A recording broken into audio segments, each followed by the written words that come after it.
Merhaba arkadaşlar. Merhaba Yunus Bey. Merhaba. Hoş geldin arabanı almaya. Allah razı olsun. Arabana yapılanları tek tek anlatabilirim. Sen de başından geçenleri anlatabilirsin. Bize ne için geldin? Önce onu sorayım sana. Arabamızda öncelikle tekleme sorunumuz vardı. Yağ eksiltme sorunumuz vardı. Ne kadar eksiltiyordun yağı? 1000 kilometrede yaklaşık 1,5-2 litreye yakın eksiltiyordum. Evet. Belki fazlası da vardır, bilemiyorum. Sağ olsun Recep ustamızın yanına geldik. Sağ olsun bize bir babalık yaptı. Peki bize gelmeden başka yerlerde bu işleme müdahale ettirdin mi? Direkt bize mi geldin? Başkalarına şahsen sana güvendiğim kadar güvenmedim. Yani başkalarına bir şeylere yaptırdın mı, yoksa arabayı kullanıyordun direkt bana mı geldin, başka tamirhaneye girdin, bir işlem yaptırdın mı? Bir ustamıza gittim. Yağ eksiltme sorununu söyledim. Dedi ki üst kapak contamızı değiştirelim. Terlemeden dolayı kesecektir. Üst kapak contamızı değiştirdik. Fakat yağ eksiltme devam ediyordu. Daha sonra bir alaka yok. ustamızın bana dediği bu araca 5.30 yerine 10.40 koyalım. Eksiltmeyi biraz daha azaltalım dedi. 10-40'a gerek yok. 20-50 koy daha iyi. Kökten keserdin. Yani ustamızın söylediği bana açıkçası mantıksız geldiği için ben de sağ olsun Recep abinin yanına geldim. Onca işin arasına da bize yer verdi. Allah razı olsun. Peki beni nereden buldun? Abi seni nereden buldum? Hem iki arkadaşımızın, abimizin tavsiyesi üzerine hem de YouTube'da, sosyal medyada sıkı takipçinim abi. Teşekkür ediyorum. Rica ederim abi. Bize geldin. Aracı neyle geldi aracın? Aracımız çekiciyle geldi. Çekiciyle geldik. Kaç gün oldu geleli? Yaklaşık bugün 6. veya 7. gün. Aracını içeri aldık biz. Motorun üst kapağını söktük. Karteli söktük. Pistonları çıkardık ve sekmanların bittiğini gördük. 20-50 değil 90 numarada yağ koysan bunun yakmasını kesemezsin. Çünkü sekman silindirde yağı aşağıya doğru silemiyor. Silemeyi sekmanın üzerine geçiyor. Yanma odası dediğimiz yerde benzinle birlikte yanıyor. Arkadaki dumanda mahalleyi sivrisinek ilacını yaparlar ya eskiden. Öyle Evet. bir duman vardı. Aynen de öyle. Dumanında zaten şekilli bakacaksın. Şu an arabanın testleri tamam. Bütün arıza işlemleri bitti. Yağsı, suyu, fanı, antifrizi, sibobu, contası, buna benzer kayışı, hortumu, kelepçesi neyse artık yapılması gereken her şeyini yaptık. Bu saatten sonra güle güle kullan. 1000-1500 arası geliyorsun. Yağ ve yağ filtre değişimin var. Kaçak göçek varsa yaptığımız yerde bize ait. Ekstradan şanzımanla biz bir müdahale etmedik. Şanzımanda bir problem varsa bizlik değil. Tekerlerin ve yürür aksama hiçbir işlem yapmadık. Biz senin motorunu yaptık. Yaptık derken komple sıfır revizyon olmadı. Anji oldu diyelim. Aynen öyle. Ve şu an için Allah'ın izniyle yağ yakma problemin bitti. Arabanın çalışması, rolantisi, her şeyini kendin de test ettin. Kendin de çektin, bir deneme usulüyle yaptın, çektin. Ona göre bu işlemleri biz bitirdik. Aracını sana teslim edeceğiz. Senin diyeceğin bir şey varsa. Vallahi benim diyeceğim Allah razı olsun derim. Ömrün uzun Cümlemiz, olsun. cümlemiz. Sen olduğun sürece adresimiz burası artık. Eşimize, dostumuza, Allah arkadaşımız ayağına ne varsa. sağlık. Memnunsan Murat. Memnun değilsen diğer arkadaşlar gibi eleyeceksin bizi de. Allah razı olsun abi. Memnun olmayacak hiçbir şey yok. Sağ olsun abiliğiyle, ustalığıyla elinden geleni yaptı. Aracımızda hatta benim söylemediğim, daha doğrusu görmediğim ufak eksiklikler de vardı. Sağ olsun onları da ustalığıyla halletti. Bana yansıtmadı. Allah razı olsun. Arabanı yaptık. İstenen bir performansla gaz yemesi yoktu. Bu geçmişten gelen bir şey. Bunu biliyorsun. Aynen. 2 gündür de ona uğraştık. Ve araban 7000 deviri görür hale geldi. Aynen öyle abi. Çok Güle şükür şu güle anda kullan kardeşim. bir eksiğimiz yok. Allah razı olsun. Güle güle kullan. Eline emeğine sağlık abi. Abi sana bir soru sormak istiyorum. Tabii Arif abi. Şöyle bir durum var. Birçok arayan kişiler var. Buna şahit oldun. Evet. Telefonlar hiç susmuyor. Dün verdiğimiz Bir haftadır şahidim. Günlük buradayım. Şimdi şöyle abi, teşekkür ediyoruz. Bazı insanlar bizlere kırılıyor abi. Yani küsüyorlar, darılıyorlar, telefon açmıyor. kötü yadan oluyor. Diyor ki bu adam videodaki gibi değil diyor. Yani bize karşı diyor parayı seçiyor diyor, işi seçiyor diyor. Sen bu konu hakkında ne söyleyeceksin bizlere? Peki ben sana para meselesi yaptım mı burada? Yok. Sen gittin parayla geldin, buraya para bırakayım dedim. Ben ne dedim sana? Gerek yok. Aracını yapayım, sağ salim teslim edeyim. Para benim için ikinci planda. Dediğimiz noktaya geldiğimizde abi yani bunlara ne demek istersin? Vallahi diğer yorum yapan arkadaşlarımıza, abilerimize pek katılmıyorum. Allah razı olsun. Ben ajandasında gördüm. Ta ki Ağustos'un 20'sine kadar doluyken ben derdimi Yanımda anlattım. da birine bir gün verdim. Ağustos'un 15'ine. Ve gelen abimiz de dedi ki, ustam dedi ben senden başka bir yere gitmiyorum. Ben Ağustos'un 15'ine sendeyim. Yağ eksiltmem var, tamamlarım, kullanmam gerekirse seni beklerim dedi. Ben buna da kendim şahidim. Sağ olsun ben de durumumu anlattım. Çalışan biri olarak babalık yaptı, araya aldı. Gelmeyen bir randevusunun yerini aldı sağ olsun, ilgilendi. Çok memnunuz. Şu an dışarıda sence kaç tane araba var gördüğün? Şu an benden hariç 21 tane araba var. İki cadde karşılıklı araç dolu. Teşekkür ediyoruz. Rica ederim. Çok sağ ol. Siz de sağ olun. Umarım test ettikten sonra da bir video atarsın bize. Tabii ki de memnuniyetle, memnuniyetle, seve Çok seve. sağ ol. Ayağına sağlık. Eyvallah. Güle güle kullan kardeşim. Allah razı olsun. Arkadaşlar burada sekmanın pensemizin başlangıç bitiş noktası var ya. Şu dediğimiz bak. Evet, görünüyor. Sekmanın ağzına takarsak sekmanı kırar. Yani bunun bitimini, devamını tamamlayacağız ki sıktığımızda o böyle döndüğü için. Yani buradan başlıyoruz bak. Sekmanımız burada, biz buradan başladık.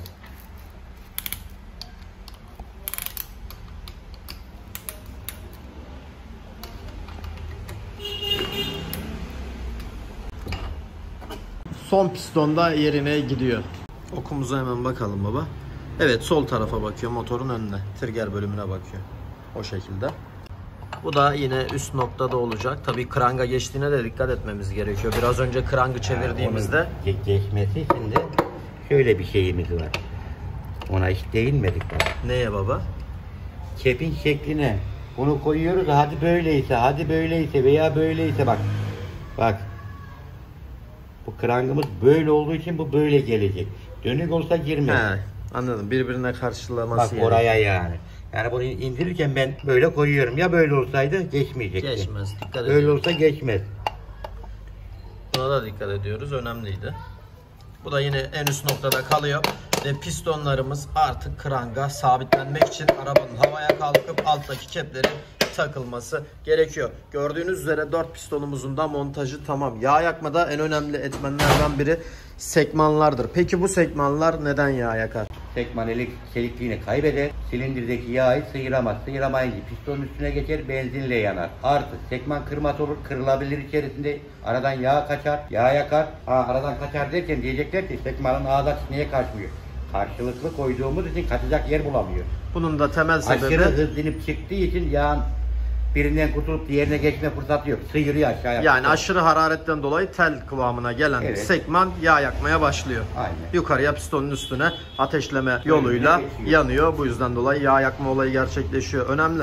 Mesai bitmeden önce kepleri sıkıyoruz. Daha sonra mesai akşamdan sonra devam edecek. Çünkü bizim de bir yemek yememiz gerekiyor. Bizde öyle yemeği olmadığı için şu an akşamla öğle saat 7'ye geliyor. 7.30 yemek saati değişmez. 7.30'da yiyip 8.30 gibi geliriz. İnşallah bitirmeye çalışacağız. Niye değişmiyor baba? Evdeki İçişleri Bakanı nasıl ayarlarsa öyle. Sıkıntı sonrası. Sonrası sıkıntı. Aç kaldınız diye başlar bize. Evet. Oğlanı göndermiyorum sana der. Aç koyuyorum der bana. Evet, sıkıntı. Evet, kepleri takmaya başladık. Arabayı da kaldırdık. Liftin altındayız şu anda.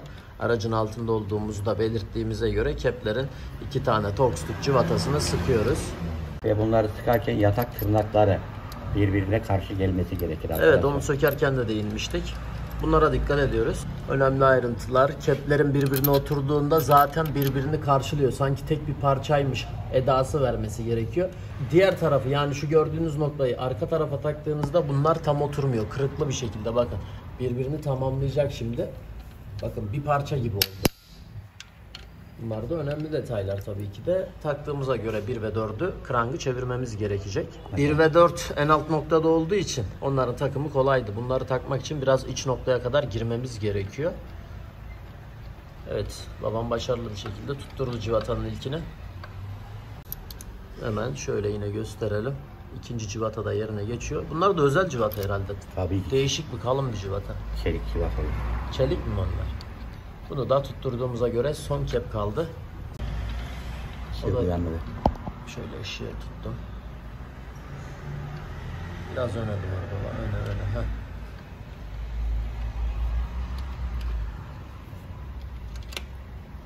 Evet.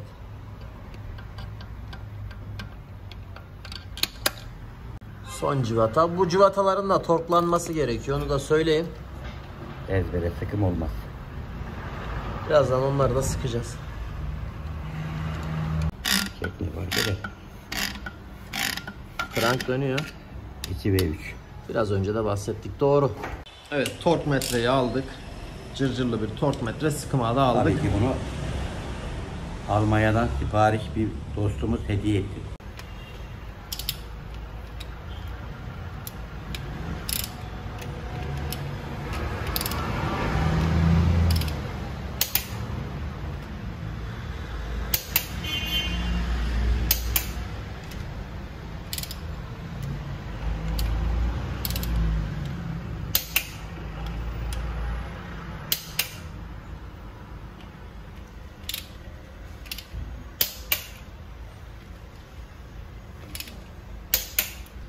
Tık sesini duyduğumuzda istediğimiz değere ulaşmış oluyoruz. Şimdi egzoz tutacağım, o yüzden çekemeyeceğim. Genel kontroller.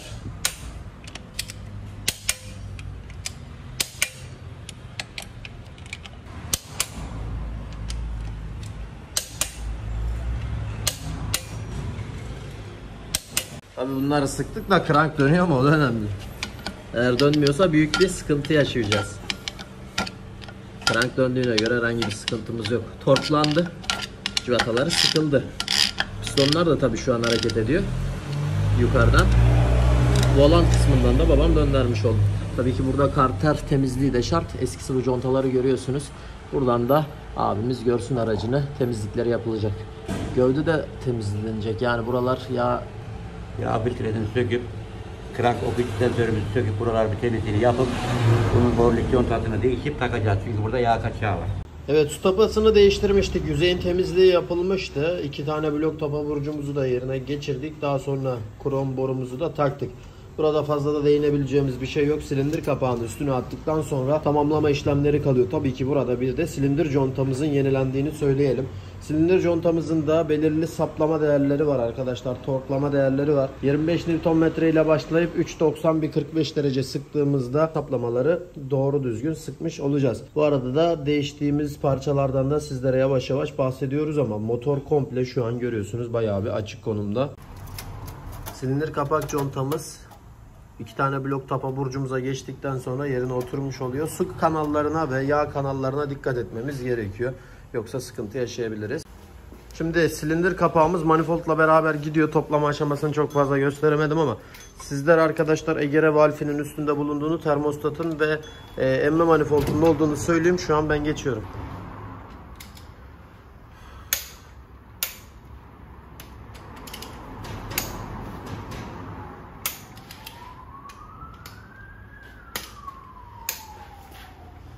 İkinci 90.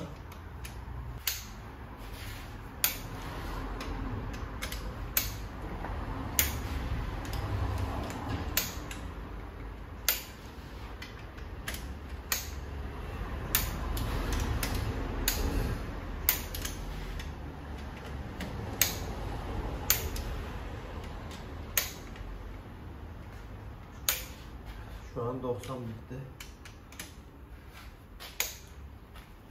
Üçüncü 90'dayız.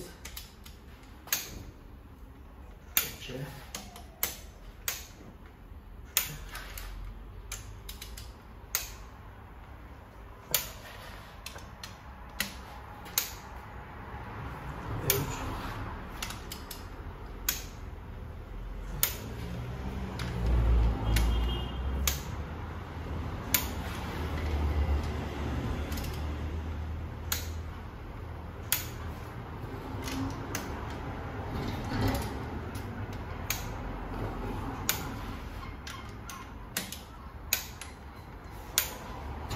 3.90 da bitti baba. Bir tane 45 var. Şöyle. Sık bakalım. Seni merak ediyorlar ya, baba burada çalışmasın sen çalış diye. Biraz da sen çalış. 45. 45. Bu da 45. Tamam. 45. 45. 45. Tamam. Tamam Mustafa. 25 Newton, 3.90 derece, 1.45 derece. Son kontrolleri de babam yapıyor. Biraz yoruldum. Daha sonra diğer işlemlerine devam edeceğiz. Torklamayı da gösterdik. Alttan yatakları da baba, kepleri de torklamıştık. Abi. Yani motorun iç aksamındaki parçalar torklanmış oldu. Herhangi bir sıkıntımız yok. Tüm hızıyla devam ediyor. Bilgisayar. Burada da nasıl sıktığımızı görüyorsunuz. Sırasını aynı bu şekilde sıktık. Derece de aynı şekilde böyle. 3.90 ve 45 25 Newton. Takılacak bu kadar civatalarımız var. Bazıları egzantrin, dişlinin, bazıları işte trigger'in kapağının. Birçok civatamız var. Egzoz manifold somunlarımız var. Kelepçelerimiz var. Burada sekmanımız var. Hepsinin yeri var takılacak. Şu an babam yenilenen egzantrik keçelerinden bahsetmiştik herhalde. Trigger'in alt kapağını takıyor. Bir de en altta var herhalde baba. O da takılacak. Şu an 3 tane cıvatasını yerine taktı.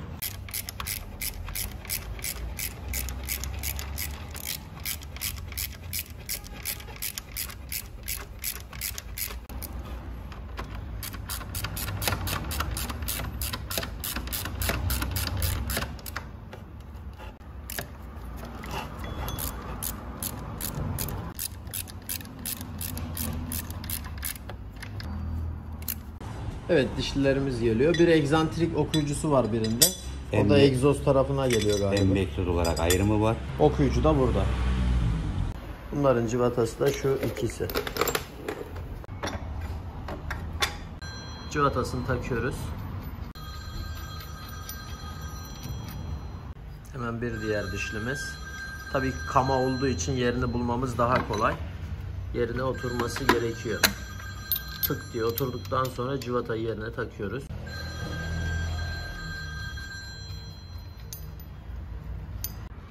Evet, Sentayar'da bu iki çizginin dişlinin birbirine gelmesi gerekiyor.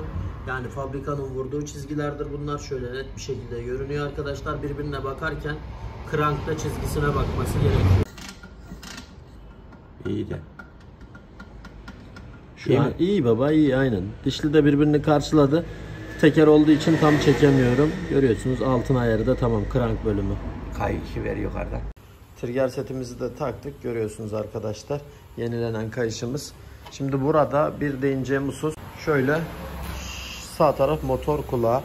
Şuradan sökülüyor bu. Şu şekilde civatası var. Sökülüyor. Yenisiyle değiştireceğiz. Yırtığını da çıkarınca gösterelim. Sağ motor kulağını takıyoruz. Civatayı söktük. Görüyorsunuz yırtıklar net bir şekilde görünüyor. Diğer kulağı hemen bu pim deliğini yerine denk getirerek takacağız. Bu kendi arabanın üstünde kalıyor. Değişen kulak bu. Sağ motor kulağı hazır. Yenisi.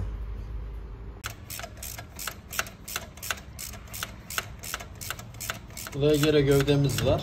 Egzoz manifoldumuz var. Görüyorsunuz taktık. Bir tane ortadaki civata sıkılacak. Diğer tüm civataları sıkıldı.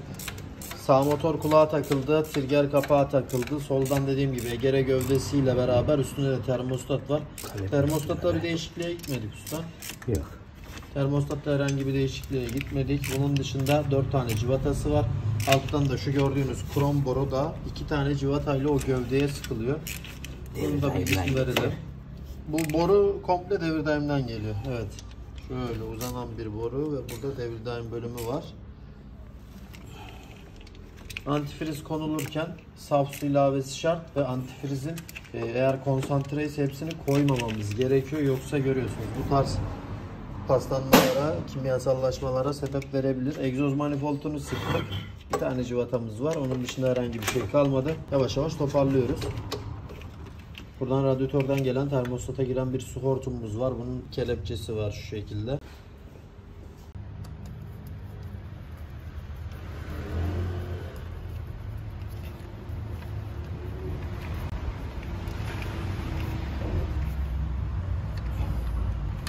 Sıra geldi bujileri sökmeye. Bujilerimiz de değişiyor. Uzun 16 lokma yardımıyla ve uzun kolla sökümünü gerçekleştirebiliriz. Buji lokmalarına uzun lokma şart ve ince olması gerekiyor. Yoksa her lokma sökmeyecektir. Teker teker bunları söktükten sonra iç derinliği fazla olduğu için mıknatıs yardımıyla almamız gerekiyor. Son bujimizin de sökümünü gerçekleştiriyoruz şu anda. Aşırı bir derecede yağ yakan bir araç. 1000 kilometrede yaklaşık 4 litre civarında bir yağ eksildiğini müşterimiz söylemişti. Erzincanlı olan müşterimiz Sivas'a geldiğinde İstanbul'dan yağın bittiğini, yağ uyarısı verdiğini söylüyor. Yaklaşık burası da 1000 kilometre civarında yapar. 3-4 litre gidiyor. Bujilerimiz çıktı. Eski bujilerimiz, içlerini gösterelim. Pistonları görüyorsunuz. Burası piston görünme yeri, yanma odaları.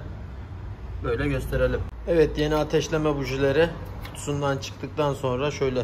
Bunlar çift tırnak vermiş. Yanlış vermiş birini. Biri yanlış. Kutu doğru ama paketlemede sıkıntı var. Evet. Çift tırnak. Genelde tek tırnak diyecektim. Hepsine tek tırnak takılması lazım ama burada çift tırnak yanlış oldu. Yanlış. Kutulamadan dolayı değişeceğiz bunu. Neyse üçünü takalım. Dördüncüyü bir şekilde halledeceğiz. Şimdi ilk üçünü takalım. Bırakırken de uç kısımlarının eğilmemesi şart arkadaşlar. Çünkü kapanırsa ateşlemeyi tamamlamayacaktır. Aralarında bir mesafe olması gerekiyor. İlk önce bunlara tabancayla basmıyoruz. Elimizde tuttuğundan emin olup cırcırla sadece boşluğunu alıp sıkmamız yeterli olacaktır. Burada tabanca işi olmuyor. Şöyle gösterelim. Son bujiyi de sıkalım. O bir tane buji var. Onu da değiştireceğiz. Onu göstermeyebilirim büyük ihtimalle. Değiştikten sonra tek tırnağa döndükten sonra dördüncü bujiyi de tamamlamış oluyoruz. Sıkımını gerçekleştiriyoruz. Bu kadar yeterlidir.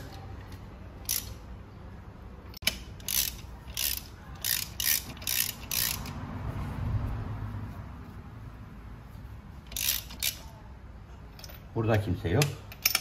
Burada var. İkinciyi boş bıraktık, evet. O da orada. Evet, paketlemesini gösterelim. Orijinal GM külbütör kapağını da değiştiriyoruz. Valve sisteminde bozukluk olduğu için. Şimdi arkadaşlar, bu arabalarda genel sıkıntı bu külbütör kapaklarında olabiliyor. Şimdi paketini açalım bakalım nasıl bir şey bizleri karşılıyor. Tabii ki üstünde contasıyla beraber geliyor. Ancak kapağı gelmiyor büyük ihtimalle. Sürekli taktığımız için.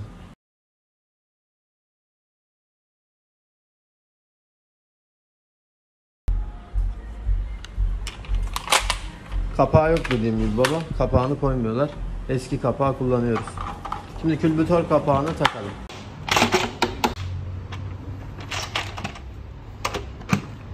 Oturturken contanın kaçmadığından, çıkmadığından, kestirmediğimizden emin olmamız gerekiyor. Tüm cıvataları tornavida yardımıyla yine elimizle tutturmamız, boşluğunu almamız gerekiyor ve sırayla sıkmamız lazım arkadaşlar. Külbütör kapağımız da değiştiğine göre, ateşleme bujimiz de değiştiğine göre bobinimiz değişmiyor herhangi bir sıkıntı olmadığı için. Çelik subap uygulaması yaptık. Tekmanlarımız yenilendi arkadaşlar. Bunun dışında yataklarımız yenilendi. Piston kollarını takarken, kepleri takarken hepsini sizlere çekmeye çalıştık. Peki bu arabada hangi motor yağını kullanacağız? Biz burada Motil'i tercih ediyoruz. 530 Dexos 2 onaylı bir motor yağı kullanacağız arkadaşlar. Ancak arabanın sekmanları yapıldığı için 1000 kilometre sonra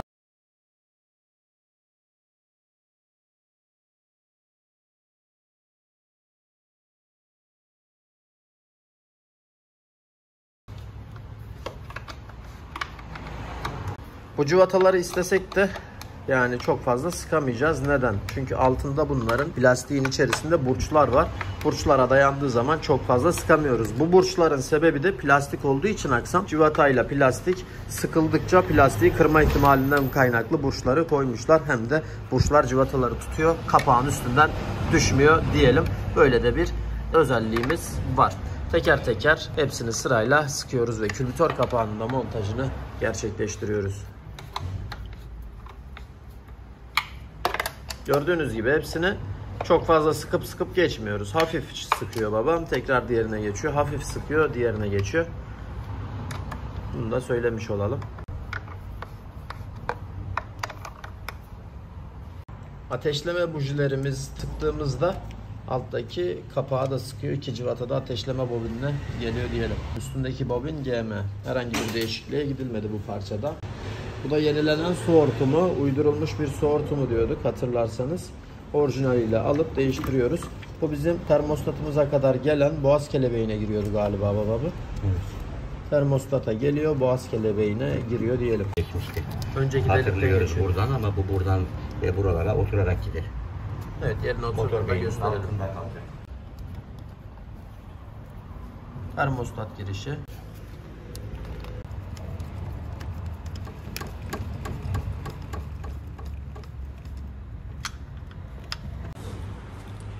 Balansını almışlar mı? Evet, balansını almışlar o. Oksijen sensörünün kablosunu geçirdikten sonra yerine inecek. Egzoz manifoldunun pis görünümünü kapatıyor bir nebze, hem de sıcaklıktan koruyor diyelim. Burada bir sac demir ayağımız var. Hortum ve tesisat türevi kabloları tutuyor. Şimdi iki tane cıvatasını sabitledikten sonra dizilimleri yavaş yavaş yapacağız tabii ki de. Burada bir sürü soketimiz var. Bunların da hepsini yerine takarken sizlere göstermeye çalışacağız. Öncelikle yerlerini almaya başladık. Güzel bir görüntü olması için. Şu an babam, evet. Ben de burada kırık diye bahsetmiştik bunu. Evet, kırık bir soket var. Buraya koyacağız şöyle. Şunları sıkacağız.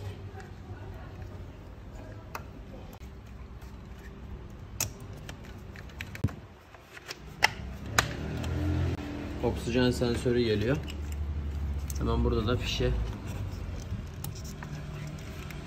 Motor beyni soketleri bunlar da. Tabii ki motor beynini takmadığımız için hemen takmayacağız ama yerine göre ayarlamasını yapıyoruz.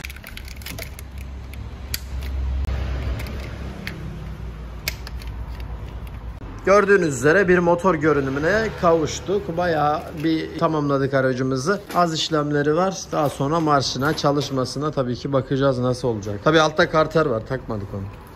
Evet, çıkarırken gri soketi tam çıkarmıştık. Düşmüştü daha doğrusu, yerine tak. Akü altı plastiğimiz.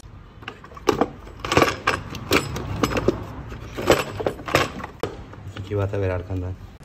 Uzun kol tabanca.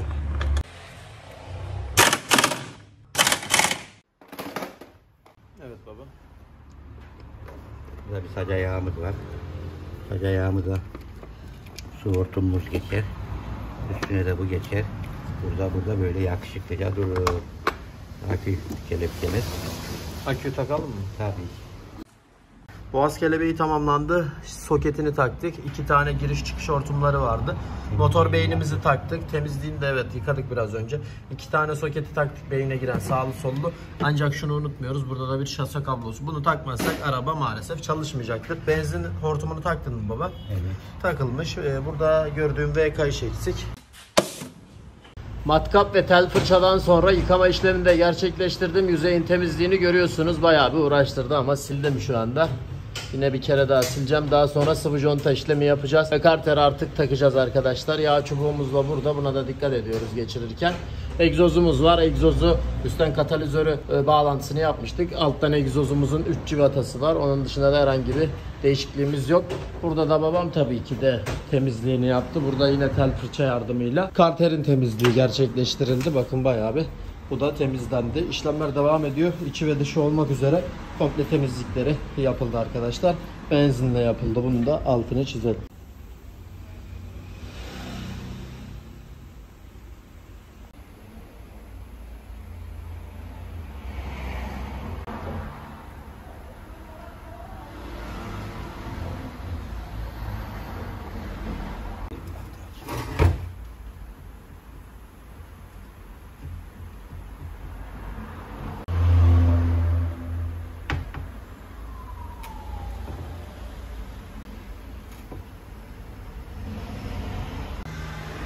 Karteri montaja başladık. Yağ çubuğunu da gördüğünüz üzere silikonladık. Herhangi bir yağ kaçağı olmasın diye teker teker. Silikon değil abi, sıvı conta. Evet pardon baba, silikon olmaz. Silikon inşaat oluyor herhalde. Silikon inşaatlar. Bunlar da sıvı conta, yanlış söyledik. Doğru suyla da düzeltmiş olalım. Hemen teker teker burayı da sıkıyoruz.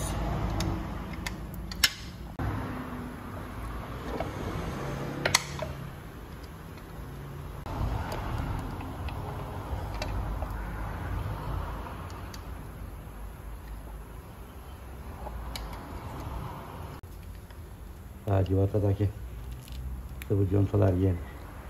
Yeni yapmış, sökmüş, takmış herhalde. Şu iki ara delikte de arkadaşlar yine civatalarımız var. Şanzımana da 3 tane. 2 tane buradan giriyor. Bakın bir tanesi burada. 2 tane daha var civata. Şanzımana da bağlantısı yapılıyor kartere. 10 milimetrik. 13'lük yani civata. 10 milimetrik. Yani 17 anahtar tutar ve 15 anahtarda tutan olur başlarına. Ama dişi 10 milimetre diye geçer.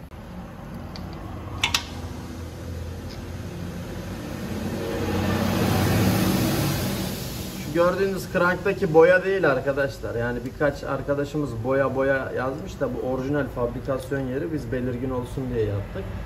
Yani biz kafamıza göre boyadığımız bir nokta değil orası. Fabrikasyon boyası belirgin olması için yapıldı. Bunu da söyleyelim. Civatalarda teker teker sıkıyoruz. Şimdi devam ediyoruz sıkmaya. Tabii tabancayla biz buraları sıkmıyoruz. Motorun önemli alüminyum aksamları var. Motor kulakları, bujiler, buna benzer birkaç aksamları tabancayla sıkmamak gerekli. O yüzden bu aksarsa arkadaki de aksar, diğeri de aksar. Yağ seviye sensörümüzün müşürünü takıyor babam şu anda. Takıldıktan sonra karter işlemi bitti. Oksijen sıra 2. Buradan da oksijen sıra 2'nin montajını gerçekleştirdik. Portun hava girişi. Tam göremiyorum da yaptık. Ha, Burası şey da işte. oldu. Tamam, hava girişini de takmış baba.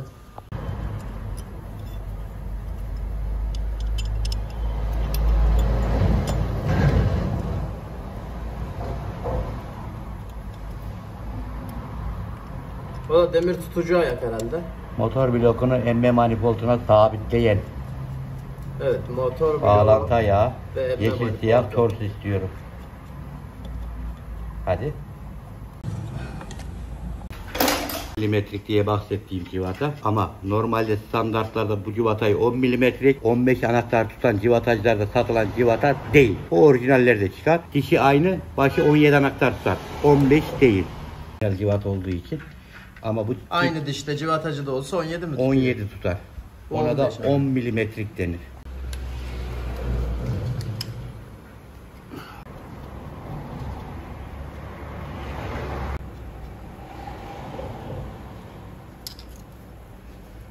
Bir, iki, üç. Egzoz contası, katalizörün contası daha doğrusu egzozla birleşecek. Bir tane somun, bir tane iki somun, bir civatası var bunun. Ama bunu tutmam gerekiyor baba. Yerine geçti, tutmama gerek kalmadı. Bir adet arada sadece contası var. Contasının takıldığına emin olalım, yoksa egzoz kaçağı yapar. Islık sesi gibi bir ses çıkıyor Evet. genelde egzoz kaçağı yaptığında. Bu tür contalar, egzoz contalarında ıslık sesini duymanız mümkün. Yani turbosu olan araçlarda turboya direkt yönelim yanlış olur. Egzoza dair contalara da bakılması şart aslında.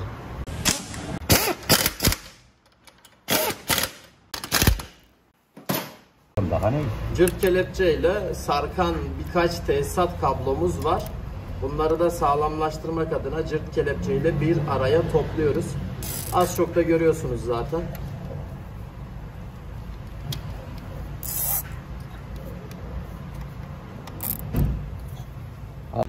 Bak, burada bir adet kasnakta işaretimiz var. Bir adet kapakta birbirine geldiğini görebiliyor muyuz? Burada da sentemizin net olduğu belli.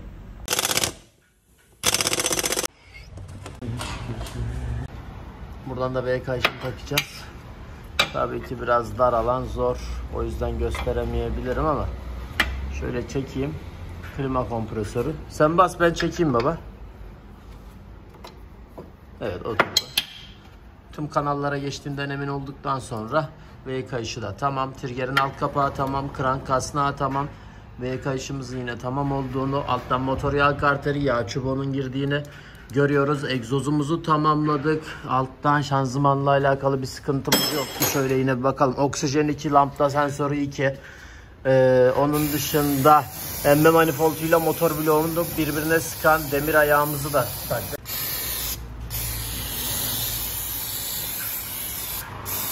Yine alttaki bazı yağ kalıntılarını balata spreyi yardımıyla temizliyoruz.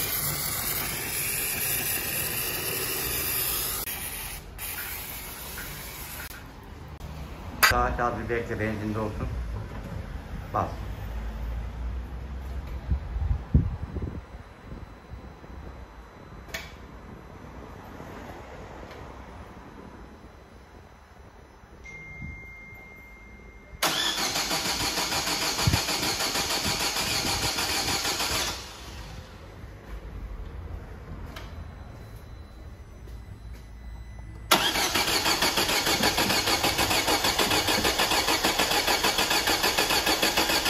Evet arkadaşlar, ilk marşımızı yaptık ama aracımız almadı. Neden almadı? Krank okuyucu sensörümüzün alttaki soketini takmamışız. Bas bakayım evladım.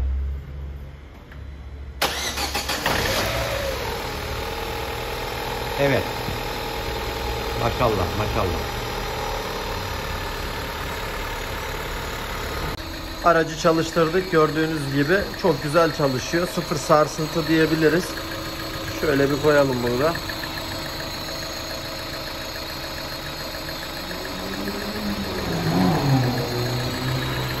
Titriyor, oynuyor ama düşmüyor.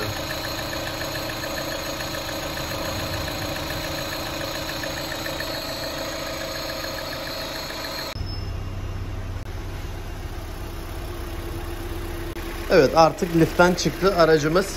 Neredeyse hazır. Tabii ki kontrolleri var. Bakacağız herhangi bir sıkıntı, aksama var mı? Fanımızı açtı. En büyük kontrolümüz buydu. Sıkıntımız yok. Hava filtre kabini de yerine geçiyor. Bir adet arkasında bir civata tutucuğu var. Tutacağı var arkadaşlar. Civatasını sıkıyoruz. Sabitlemiş oluyoruz. Tabii ki periyodik yağ bakımımızı da yapmış bulunuyoruz.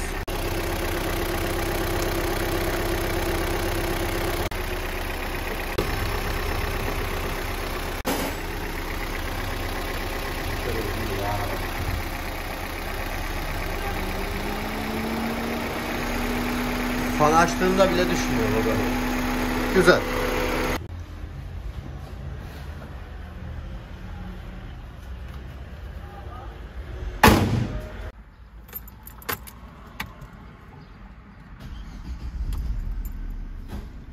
Emniyet kemerimizi taktıktan sonra kısa bir test sürüşü yapacağız. Daha sonra iş yerimize gideceğiz.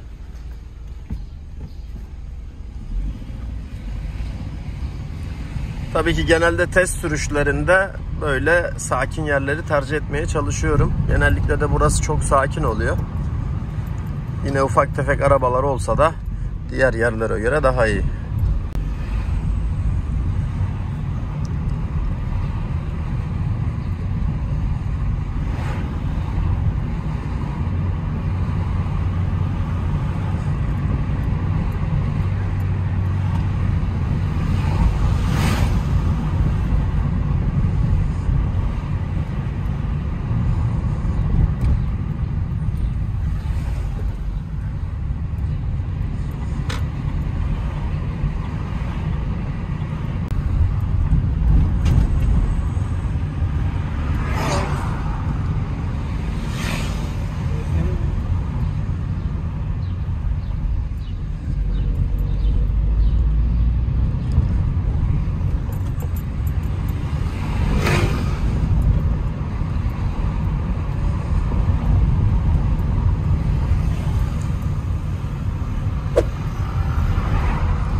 Herhangi bir ışığımız yanmıyor şu anda.